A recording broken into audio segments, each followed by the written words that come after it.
memahami ciri-ciri perbandingan senilai variabel yang lain. Tentunya dengan metode yang berbeda ya. Kalau kemarin kita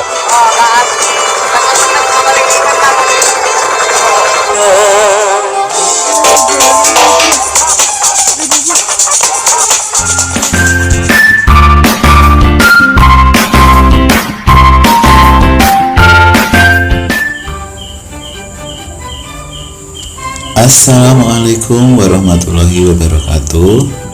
Apa kabar anak-anak? Saya harapkan semuanya dalam keadaan sehat walafiat. Untuk hari ini yang kita bahas adalah yang pertama mengenai bunga, kemudian yang kedua mengenai pajak. Oleh saya, Joko Murianto. Mari kita saksikan video saya selengkapnya. Oke. Untuk yang pertama mengenai bunga.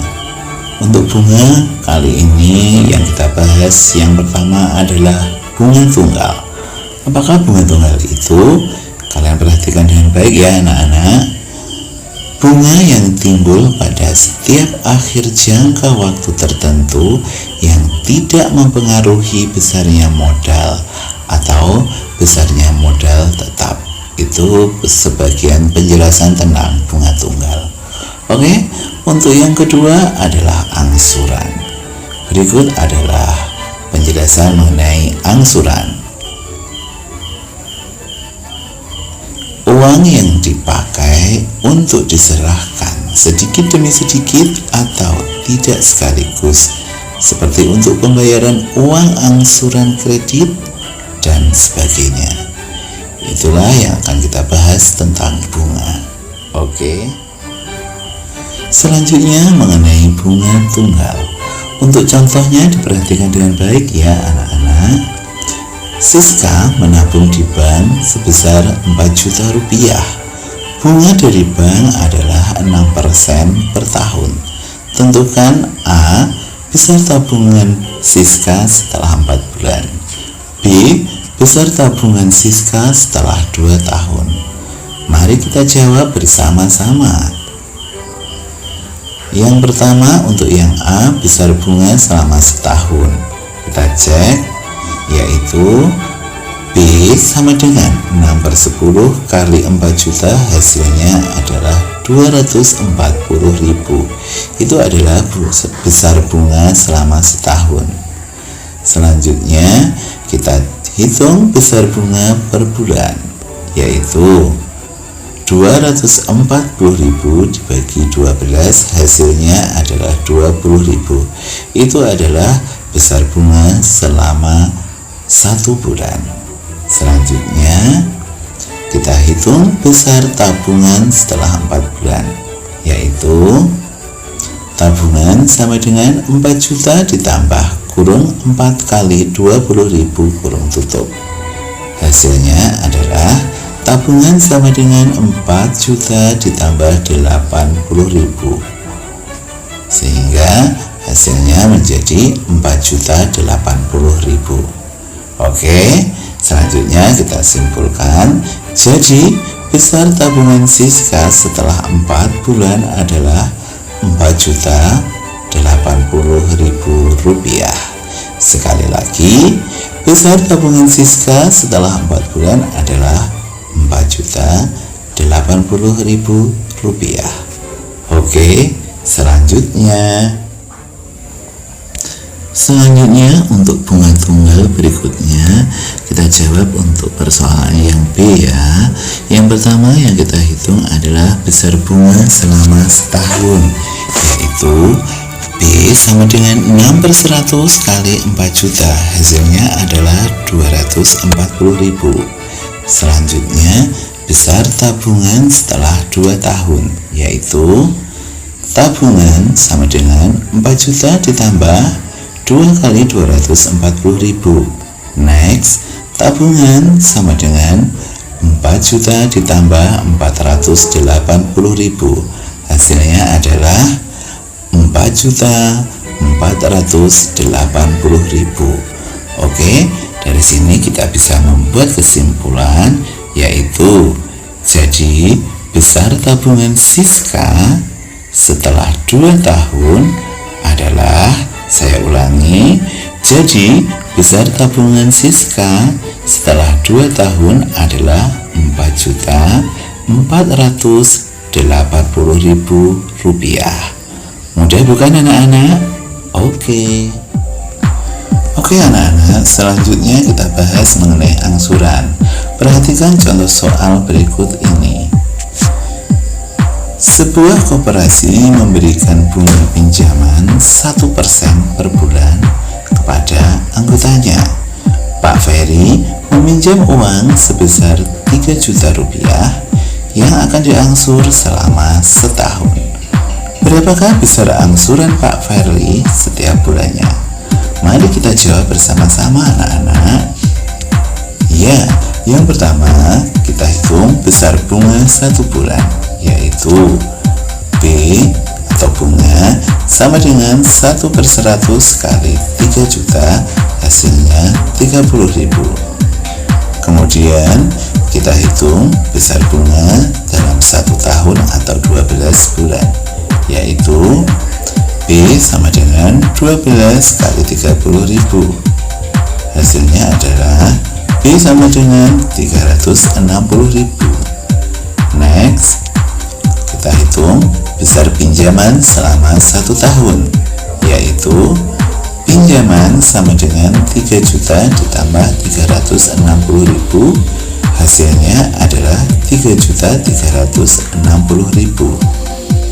Next, nah dari sini kita hitung besar angsuran tiap bulannya, yaitu angsuran sama dengan 3.360.000 dibagi 12, hasilnya adalah 280.000. Oke, mudah kan anak-anak? Selanjutnya kita simpulkan.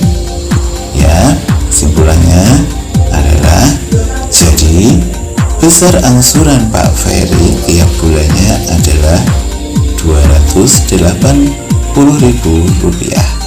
Bapak ulangi, jadi besar angsuran Pak Ferry setiap bulannya adalah Rp280.000. Mudah bukan anak-anak? Oke anak-anak, kalian perhatikan ya. Selanjutnya kita bahas mengenai pajak. Apakah itu pajak? Kamu perhatikan, untuk kalian yang di tingkat SMP, untuk pajak yang pertama yang dibahas adalah PPh. Apa itu PPh? Kamu perhatikan ya. PPh atau pajak penghasilan merupakan pajak yang harus dibayarkan untuk seseorang atau suatu badan atas penghasilan yang didapatkan selama 1 tahun pajak. Saya ulangi, PPh atau pajak penghasilan merupakan pajak yang harus dibayarkan untuk seseorang atau suatu badan atas penghasilan yang didapatkan selama 1 tahun. Selanjutnya mengenai PPN. Apa itu PPN? Kamu perhatikan ya anak-anak. PPN atau pajak pertambahan nilai merupakan pajak yang dikenakan pada suatu barang atau jasa yang diperjualbelikan. Bapak ulangi, PPN atau pajak pertambahan nilai merupakan pajak yang dikenakan pada suatu barang atau jasa yang diperjualbelikan. Oke, selanjutnya. Oke anak-anak, sekarang kita masuk ke PPh ya, yaitu pajak penghasilan. Untuk lebih jelasnya, kamu perhatikan contoh berikut ini. Ya, Pak Bagus adalah seorang pegawai dengan gaji 4 juta rupiah per bulan. Jika gaji tersebut dipotong pajak PPh sebesar 10%, maka tentukanlah besar gaji Pak Bagus sebenarnya. Oke, yang pertama kita jawab adalah yaitu menghitung besarnya PPh, yaitu PPh sama dengan 10/100 kali 4 juta, yaitu 400.000. Selanjutnya kita hitung besar gaji Pak Bagus, yaitu gaji sama dengan 4 juta dikurangi 400.000, Hasilnya adalah gaji sama dengan 3.600.000. Oke, mudah bukan anak-anak?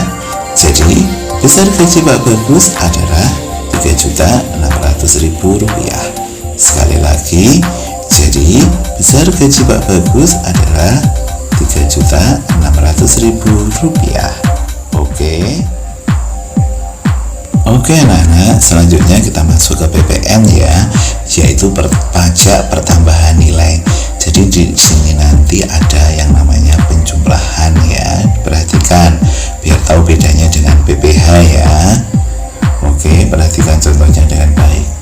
Contohnya adalah Holifah bersama Anang pergi ke sebuah restoran.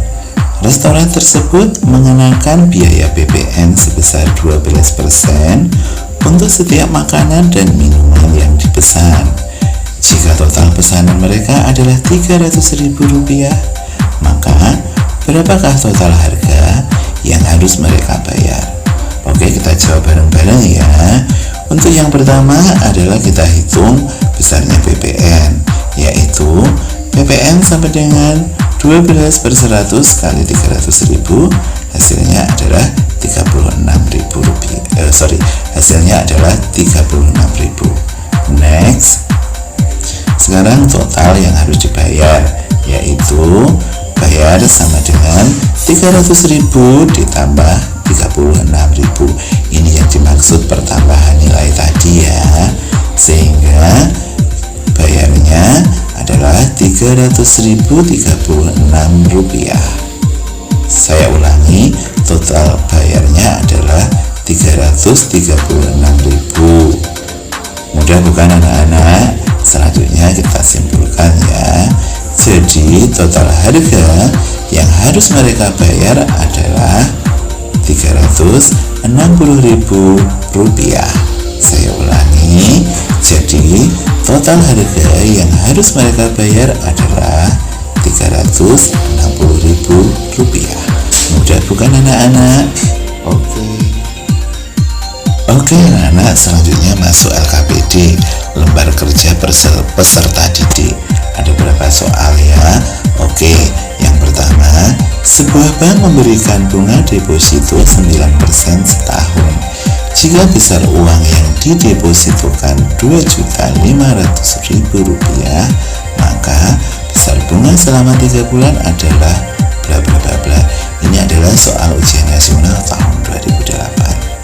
Selanjutnya yang nomor 2, untuk modal berjualan, Putrita meminjam uang di koperasi sebesar 5 juta rupiah dengan bunga 1% per bulan. Angsuran tiap bulan yang harus dibayar Putrita jika meminjam selama 10 bulan adalah bla bla bla bla. Ini adalah soal ujian nasional tahun 2009. Selanjutnya yang nomor 3 adalah Kamil yang berprofesi sebagai penulis buku mendapat honor menulis buku sebesar 10 juta rupiah dan terkena pajak sebesar 5%. Hitunglah honor yang diterima Kamil sebenarnya adalah titik-titik. Selanjutnya yang nomor 4, Siti Husnul Khotimah membeli TV 32 in dengan harga 2 juta rupiah dan terkena PPN sebesar 10%. Untuk itu, hitunglah uang yang harus dibayar Siti Husnul Khotimah adalah bla bla bla bla. Itulah anak-anak LKPD-nya. Selamat mengerjakan.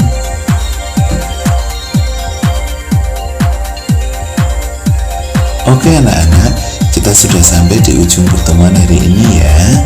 Ingat, kalian sebagai pelajar Pancasila, kalian harus selalu mengutamakan belajar untuk berprestasi. Oke, jangan lupa ya, like, comment, share, and subscribe ya anak-anak, biar Pak Joko selalu bersemangat membuat video-video baru. Sekian dan sampai jumpa kapan-kapan. Wassalamualaikum warahmatullahi